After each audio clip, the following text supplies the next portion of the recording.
Raha ny zava-misy eo anivon'ny kompania pitaterana Air Madagascar kosa indray dia voatery anefa ny 3.7 miliara ariary ny fanjakana izay fatiantoka ao anatin'ny kompania pitaterana Air Madagascar izy ity. Manana ny fahitany azy moa ny Pahay Toekarena Andriamatoa Hugues Johnson araka izao fanazavana manaraka izao. Hita amin'izay zany hoe tsy mahomby foana zany le zavatra izay hoentina mamaha le olana indrindra ny resaka jirama. Le izy zany le subvention zany tokony atao aloha fa ao anatin'ny foiezaka ihany io, zany hoe tokony tsy hihoatra ny herintaona io zavatra io fa tokony efa afaka amin'ny 20 sy 10 zany tsika tokony efa tsy mantony intsony amin'ny jirama raha ny fampanantenana nataon'le tale général vaovao.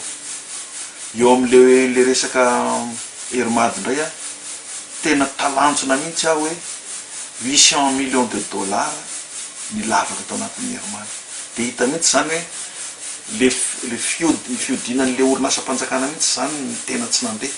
Ny olona mpitatana tao zany tena tsisy navita azy mihitsy na kely azy. De eo koa zany ny fanjakana mety nanararaotra hoe anazy ny Air Madagascar de nampiasa an'ireo roplanindreo tsy ampiheverana.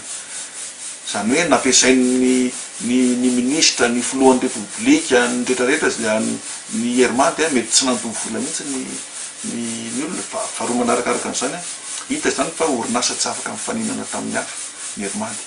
Tsika nanofa roplanina foana. Raha ohatra tsika mijery ny Ethiopie ohatra, Ethiopie ke manana 80 Airbus, 20 Airbus vita. Ethiopie zany raha atao hoe 30 taona lasa zay firenena faran'izay mahantra, tena faran'izay mahantra. Tsika teto Madagasikara tsy hitako izay tokony nampahatra tsika fa nitsika zao na roplanina anankiray tsy nanatsika zavatra mahamenatra eo za zany ny eritreritro de zao hoe tokony tsy asiana Hermady zany intsony aloha fa aleo aloha hiarina tsara ny Toekarena vao mieritreritra amina kompania nasionalina vaovao.